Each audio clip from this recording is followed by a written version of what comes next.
Shalom, damai di hati, saudara-saudari yang terkasih di dalam Tuhan. Mengawali aktivitas kita di sepanjang hari ini, marilah kita membaca dan merenungkan firman Tuhan. Namun sebelum itu, marilah kita berdoa. Ya Tuhan yang maha baik dan penuh kasih, terima kasih karena Engkau sudah membangunkan kami dengan tubuh yang sehat dan nafas kehidupan yang baru di pagi ini.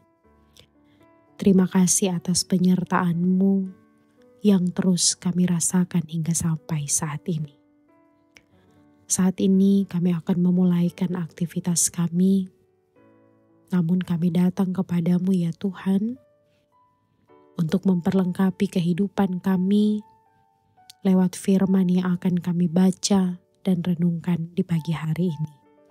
Kami percaya bahwa firman-Mu adalah pelita dan terang bagi jalan kami. Maka bukalah hati kami ya Tuhan, agar kami dapat mengerti, dapat memahami apa yang disampaikan melalui firman ini. Berikan kami hikmat untuk kami dapat menangkap setiap kebenaran-Mu, dan beri kami kerendahan hati untuk menerima dengan sungguh-sungguh firman Tuhan di pagi hari ini. Biarlah kami semua boleh menjadi pendengar firman, tetapi pun juga di dalamnya, dalam pertolongan Tuhan, kami menjadi pelaku-pelaku firman.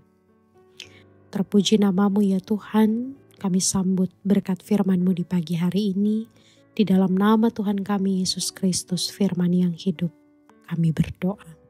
Amin. Bapak, Ibu, saudara-saudari yang terkasih di dalam Tuhan, mari kita membaca Alkitab dalam Amsal pasal 14 ayat 30. Firman Tuhan berkata, "Hati yang tenang menyegarkan tubuh, tetapi iri hati membusukkan tulang." Terpujilah firman Tuhan. Judul renungan harian keluarga di hari ini, Rabu 6 Agustus tahun 2025 adalah hati yang tenang menyehatkan tubuh. Keluarga Kristen yang dikasihi dan diberkati Tuhan Yesus, ada ungkapan umum, hatiku adalah rajaku. Ungkapan ini berarti bahwa hati atau perasaan menjadi penentu utama dalam tindakan dan perilaku seseorang. Ini sering menimbulkan masalah. Pengamsal memberi gambaran dua kondisi hati. Hati yang tenang dan hati yang iri. Kata hati, Ibrani, leb, yang tidak hanya merujuk pada hati sebagai bagian dari tubuh, melainkan juga memiliki makna. Inti diri manusia, pikiran, kehendak, dan hati.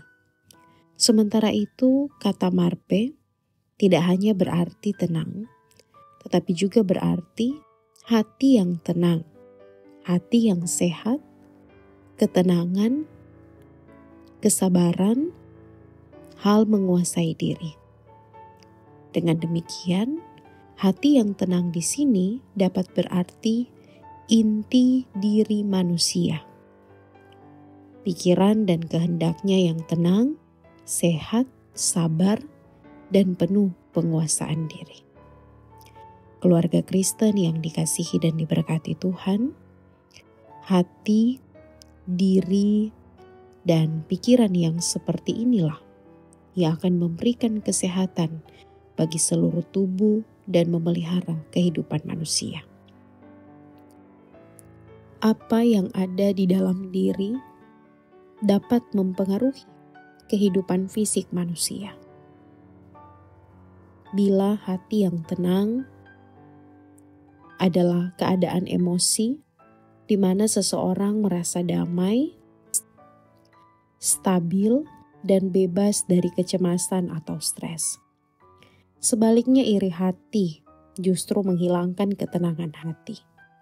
Iri hati adalah perasaan tidak nyaman atau ketidakpuasan yang muncul ketika seseorang merasa cemburu atau ingin memiliki apa yang dimiliki oleh orang lain. Iri hati bisa menyebabkan seseorang merasa kurang puas dengan hidupnya sendiri dan mempengaruhi hubungan sosial serta ketenangan emosional. Iri hati merusak kesehatan dan menyebabkan sakit. Amsal mengatakan bahwa iri hati membusukkan tulang. Tulang adalah bagian penting yang menyangga tubuh. Tulang berfungsi mengokohkan tubuh. Bayangkan kalau tulang tidak kuat, apalagi busuk seperti kata Amsal, apa jadinya? Tubuh pasti ambruk. Tanpa tulang, tubuh hanya seonggok daging, tak berbentuk dan tak berdaya. Keluarga Kristen yang dikasihi dan diberkati Tuhan, firman hari ini mau mengajak kita untuk memiliki hati, diri, dan pikiran yang tenang. Sebab hati tenang karena percaya kepada Tuhan Allah dan meyakini bahwa rencananya adalah damai sejahtera. Karena Ia adil dalam segala keputusannya. Sebagai keluarga Kristen, kita juga diajak untuk tidak iri hati terhadap hidup orang lain, tetapi kita diajak untuk selalu bersyukur dengan apa yang kita miliki dan tidak membandingkan diri dengan orang lain. Amin. Mari berdoa. Ya Tuhan Allah, berilah kami hati yang selalu percaya bahwa Engkau adil dalam setiap keputusan dan selalu merancangkan damai sejahtera bagi kami. Tolonglah kami agar mampu menjaga hati sehingga selalu bersyukur dan tidak tinggi hati serta merasa iri terhadap orang lain.